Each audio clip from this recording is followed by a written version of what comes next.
Assalamualaikum warahmatullahi wabarakatuh. Nama saya Nur Arina Syafiqah binti Marzuki dan menembus matrik AP 190254 dan saya akan membentangkan tugasan berkumpulan iaitu bahagian pengenalan. Apa itu keselamatan dan kesihatan pekerjaan? Keselamatan dan kesihatan pekerjaan adalah persekitaran kerja yang selamat dan sihat untuk dirinya dan orang lain. Keselamatan dan kesihatan pekerjaan juga merupakan satu bidang bertujuan melindungi kesihatan, keselamatan dan kebajikan pekerja. Keselamatan tempat kerja merupakan satu aspek penting dalam sesebuah organisasi syarikat. Ia merupakan salah satu tanggungjawab majikan di bawah Akta Kesihatan dan Keselamatan Pekerjaan 1994 Malaysia untuk mengambil berat tentang kesihatan dan keselamatan para pekerja. Akta ini juga dikawal selia oleh Jabatan Kesihatan dan Keselamatan Pekerjaan dari Kementerian Sumber Manusia. Kepentingan keselamatan dan kesihatan pekerjaan. Tanggungjawab majikan. Tanggungjawab majikan adalah untuk memastikan keselamatan, kesihatan dan kebajikan para pekerja sentiasa terjaga. Ini kerana sistem kerja yang mempunyai amalan selamat dan tanpa risiko sangatlah penting bagi mengelakkan kerugian. Tanggungjawab pekerja pula ialah mereka juga memakai atau menggunakan pada setiap masa apa-apa peralatan perlindungan atau pakaian yang disediakan oleh majikan. Ini bertujuan untuk mencegah sebarang risiko terhadap keselamatan dan kesihatan. Kesimpulan kecil, dapatlah kita rumuskan bahawa prosedur keselamatan termasuk mengenal pasti kemungkinan bahaya di tempat kerja dengan mengambil langkah yang sesuai untuk melindungi pekerja daripada kecederaan serta kematian. Sebagai contoh, papan tanda dipasang di seluruh bangunan dan gudang, menasihati kaki tangan tentang prosedur pemindahan atau juga laluan, ataupun jalan keluar hendaklah ditanda dengan jelas dan laluan pejalan kaki hendaklah bebas daripada halangan dan halangan-halangan yang lain. Sekian sahaja daripada saya dan saya akan sambung bahagian seterusnya. Terima kasih. Selamat sejahtera Doktor, my name is Ong Jun Kai. Saya akan membentangkan latar belakang kajian. OSHA telah dikubah pada 25 Februari 1994 dengan tujuan untuk memastikan keselamatan, kesihatan dan kebajikan semua orang di semua tempat kerja.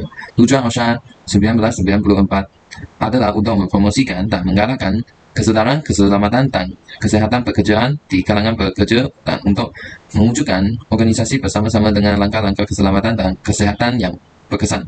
OSHA 1994 adalah untuk menjamin keselamatan, kesihatan dan kebajikan seseorang yang sedang bekerja dan selain daripada bekerja terhadap risiko kepada keselamatan atau kesihatan yang timbul daripada aktiviti orang yang sedang bekerja.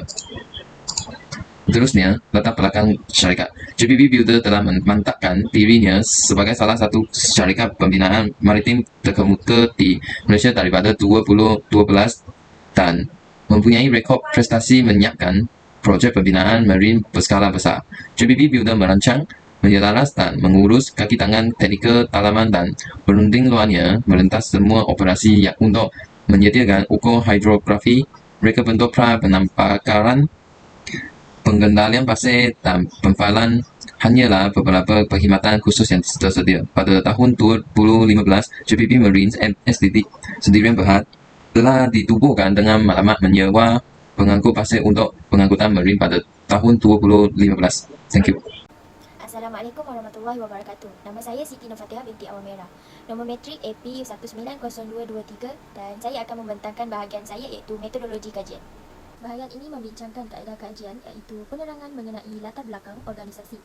Kaedah yang digunakan untuk memastikan pekerja-pekerja mematuhi arahan pengurusan keselamatan dan kesihatan pekerjaan KKP dan langkah-langkah pengurusan yang dijalankan oleh pihak organisasi dalam menambah baik KKP dalam kalangan pekerja. Selain menggunakan rakaman perbualan, mubual juga diadakan melalui aplikasi Google Meet untuk mendapatkan gambaran yang lebih jelas tentang kesihatan dan kebajikan pekerja di syarikat JBB Builders.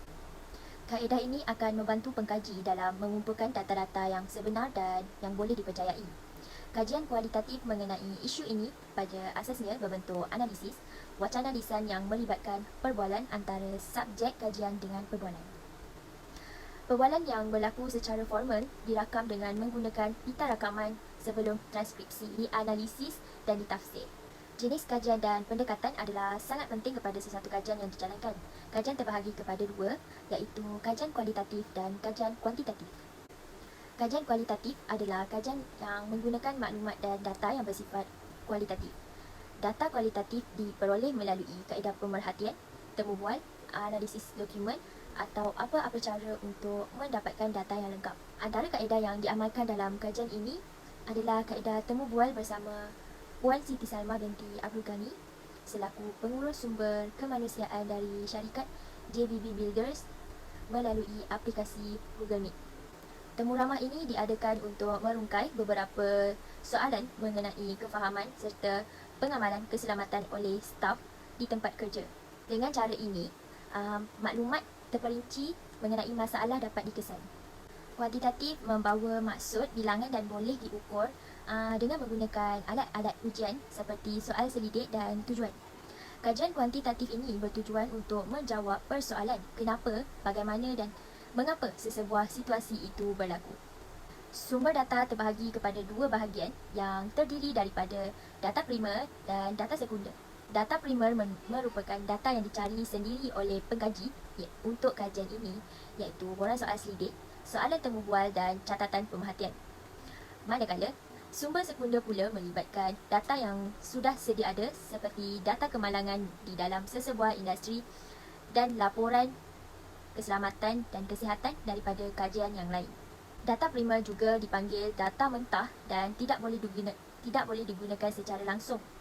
Data primer merupakan data asli dan bukannya diambil dari mana-mana sumber. Antara kaedah-kaedah data primer yang ditangani dalam kajian ini adalah temu bual bersama pengurus sumber manusia syarikat JBB Builders. Kaedah temu bual dalam talian adalah kaedah yang paling berkesan dalam mendapat maklumat terkini dan terperinci. Seterusnya, data sekunder pula adalah sumber yang sedia ada dan mudah untuk diperoleh. Misalnya di perpustakaan, laman web, organisasi awam dan swasta. Selain rujukan buku serta laman web untuk mendapatkan maklumat yang terperinci mengenai kajian ini. Sekian sahaja daripada saya dan saya akan berikan kepada pembentang seterusnya. Sekian, terima kasih. Assalamualaikum, nama saya Akmal Syahin bin Syahrul, nombor kad matrik saya AP190113. Saya akan membentangkan bahagian saya iaitu hasil kajian, di mana kami telah temu bual iaitu Puan Siti Salmah Abdul Ghani, iaitu pegawai keselamatan dan kesihatan syarikat JBB Builders di Johor. Pada waktu itu kami telah mengajukan beberapa soalan, iaitu soalan pertama adalah adakah syarikat JBB Builders pernah berlaku sebarang kemalangan semasa bekerja, dan beliau menjawab iaitu pernah berlaku kemalangan tetapi tidak melibatkan tidak meragut sebarang nyawa. Kemalangan yang berlaku adalah lori terbalik. Jadi kami pun bertanya apakah tindakan syarikat jika berlaku kemalangan. Puan tersebut mengatakan jika berlaku kemalangan, pegawai syarikat akan bertemu pegawai keselamatan dan kesihatan bagi mengambil laporan. Seterusnya, syarikat mempunyai kumpulan penyiasatan tersendiri di mana kumpulan tersebut akan menemu ramah mangsa ataupun saksi yang berlakunya kejadian tersebut bagi mengambil butiran dan laporan untuk mencegah perkara ini ataupun kemalangan ini berlaku sekali lagi. Okey, seterusnya adalah adakah syarikat tersebut mengamalkan sebarang undang-undang atau KKP dalam syarikat, di mana kami mendapati mereka menggunakan 3 akta, iaitu Akta Kilang dan Jentera, Akta 139, kedua ialah Akta Keselamatan dan Kesihatan Pekerja 1994, iaitu Akta 514, dan terakhir ialah Akta Kerja 1995, di mana kami mendapat info daripada Puan itu sendiri, iaitu dia memberitahu kepada kami bahawa setiap syarikat yang mempunyai 100 pekerja ataupun telah menjalankan sesuatu pembinaan yang bernilai RM20 juta ringgit perlu mempunyai satu pegawai keselamatan dan kesihatan pekerja, di mana jika pekerja hanya mempunyai 40 orang, mereka perlu mempunyai ahli jawatan kuasa bahagian keselamatan sahaja. Okey, seterusnya kita akan pergi kepada soalan ketiga, iaitu apakah kaedah yang digunakan bagi memastikan para pekerja mematuhi arahan KKP, iaitu syarikat JBB Builders akan membuat pemeriksaan mingguan dan bulanan, iaitu dia terbahagi kepada dua, iaitu audit dalaman dan juga audit luaran. Okey, audit dalaman ini bermaksud di dalam satu organisasi di mana mereka akan mengambil data setiap minggu ataupun bulanan berkaitan dengan mesin dan juga para pekerja bagi tidak berlakunya kemalangan yang berlaku dan penambahbaikan sistem keselamatan dan kesihatan para pekerja. Seterusnya ialah audit luaran. Audit luaran perlu melibatkan pihak luar, iaitu jurutera tapak dan juga pihak keselamatan dan kesihatan, di mana mereka akan bekerjasama untuk mengambil laporan bagi mengelakkan kemalangan yang berlaku di tapak pembinaan ini berlaku. Jadi inilah kaedah yang digunakan oleh JBB Builders bagi memastikan para pekerja mematuhi arahan KKP dan tidak berlakunya kemalangan yang tidak diingini. Assalamualaikum warahmatullahi wabarakatuh. Nama saya Ahmad Muaz Bidus. Nama matrik saya ialah AP190001. Saya di sini untuk menyambung apakah hasil kajian daripada kumpulan kami. Soalan seterusnya yang ditanyakan kepada Puan Siti Salma ialah apakah akta dan undang-undang yang diaplikasikan. Soalan ini diajukan kepada Puan Siti Salma untuk mengetahui akta dan undang-undang yang diaplikasikan dalam mengadaptasi keselamatan dan kesihatan di dalam syarikat atau sesuatu organisasi. Puan Siti Salma menjawab, syarikatnya berpandukan buku Akta Keselamatan dan Kesihatan, Pekerjaan dan peraturan-peraturan yang diterbitkan oleh MDC Publisher Sdn Bhd secara menyeluruh. Beliau menyatakan bahawa setiap syarikat wajib menulis setiap akta dan undang-undang yang terkandung di dalam buku tersebut. Antara akta yang terdapat di dalam buku tersebut adalah peraturan di bawah Akta Kilang dan Jentera, iaitu Akta 139, Akta Kerja 1955, Akta Keselamatan dan Kesihatan Pekerja 1994, iaitu Akta 514, dan penggunaan dan standard perendahan bahan kimia berbahaya kepada kesihatan, iaitu pada tahun 2000, dan ini peraturan USECHH. Di dalam buku tersebut juga mengandungi amaran-amaran bahaya dalam semua sektor, contohnya dalam pengendalian jentera dan mesin, sektor pembinaan dan pengendalian balan elektrik. Untuk soalan seterusnya yang ditanyakan kepada Puan Siti Salma ialah apakah langkah-langkah pengurusan yang dijalankan oleh pihak majikan dalam menambah baik KKP dalam kalangan pekerja. Soalan ini ditunjukkan kepada Puan Siti Salma bertujuan untuk mengetahui inisiatif yang paling efektif dalam menambah baik KKP dalam kalangan pekerja sesebuah syarikat. Puan Siti Salma menjawab, kebiasaannya syarikat akan menghantar pekerjanya menyertai latihan kempen berkaitan KKP dalam memberi kesedaran ataupun pendedahan keselamatan dan kesihatan terhadap pekerja. Selain itu juga, syarikat akan mengadakan Safety Day atau Safety Week sebagai bentuk penghargaan kepada pekerja sekiranya tiada sebarang kemalangan sepanjang penghasilan sesuatu projek. Sekiranya ada pekerja melanggar peraturan yang melibatkan keselamatan, syarikat terpaksa mengenakan denda iaitu bentuk wang ringgit. Contohnya pemotongan gaji terhadap pekerja tersebut. Antara contoh kesalahan yang dilakukan ialah memandu lori melebihi had laju di dalam tapak pembinaan, iaitu melebihi 30 km sejam. Selamat pagi dan selamat sejahtera. Nama saya Tingin Cik. Nombor matrik saya ialah AP190205. Baiklah, saya akan meneruskan pembentangan kumpulan 1, iaitu bahagian pembincangan. Secara umumnya, terdapat 3 cabaran dalam pengurusan keselamatan dan kesihatan pekerja KKP, iaitu kelemahan pihak pekerja, kelemahan pihak pengurusan, dan juga keadaan tapak pembinaan.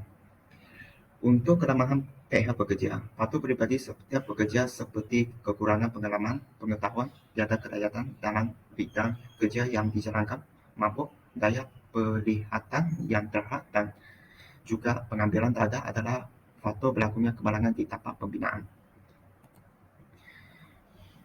Untuk kelemahan pihak pengurusan, serta kekurangan dari segi komitmen terhadap aspek keselamatan dan kemudahan yang disediakan oleh pihak majikan dan pengurusan merupakan penyumbang kepada potensi berlaku kemalangan.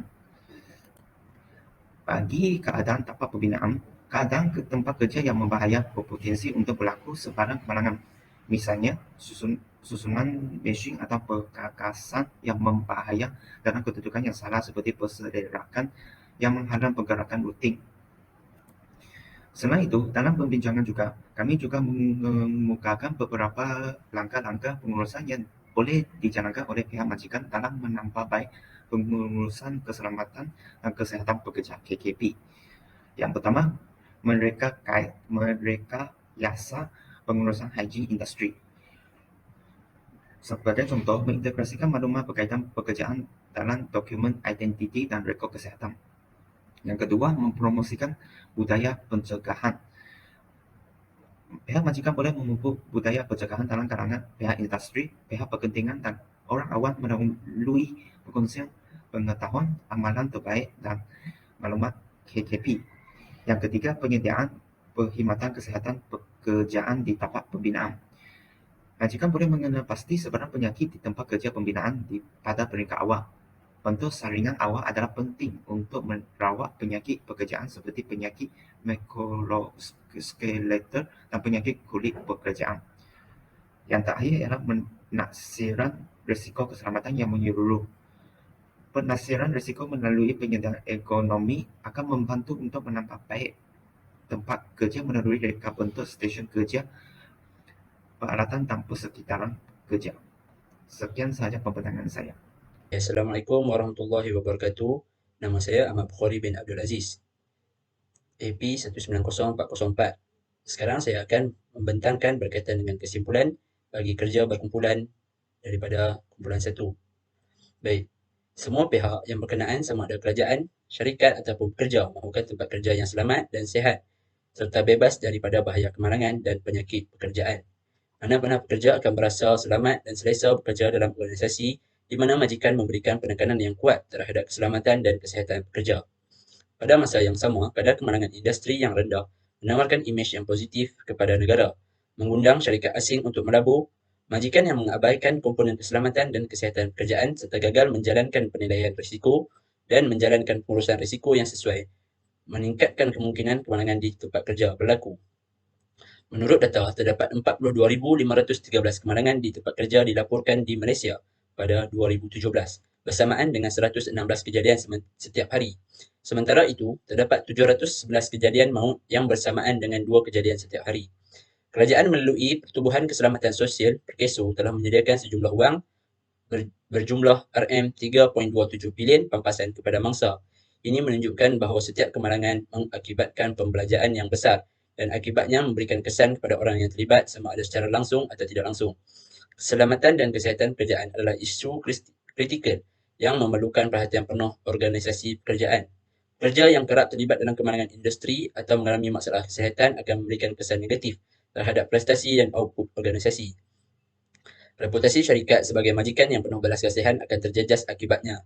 Motivasi pekerja yang berkurangan jika pihak pengurusan gagal menjaga keperluan mereka. Pelan gaji dan faedah untuk pekerja hendaklah seimbang dan adil agar semua pihak mendapat manfaat daripada pelan, pampasan dan faedah terbaik yang dibekalkan oleh perniagaan kepada setiap pekerjanya. Tambahan pula, sebagai pekerja, anda akan merasa lebih selamat dan lebih selesa untuk bekerja di tempat kerja. Keselesaan ini membolehkan seseorang memberikan tumpuan yang penuh kepada semua kerja yang akan dilakukan. Majikan dan pekerja mestilah bekerjasama untuk menjalankan tugas mereka untuk keselamatan dan kesihatan di tempat kerja bagi setiap pekerja di Malaysia. Ini adalah untuk memastikan bahawa setiap keselamatan, kesihatan dan kesejahteraan pekerja dilindungi di setiap firma. Badan khas yang menyelia kualiti kebesanan dari segi keselamatan dan kesihatan pekerjaan seperti OSHA, NIOSH dan SIRIM akan memberikan pengaruh yang bermanfaat dalam meningkatkan kesedaran tentang isu keselamatan dan kesihatan pekerjaan di tempat kerja di setiap agensi kerajaan maupun sektor swasta. Baik, sekian sahaja daripada saya. Terima kasih.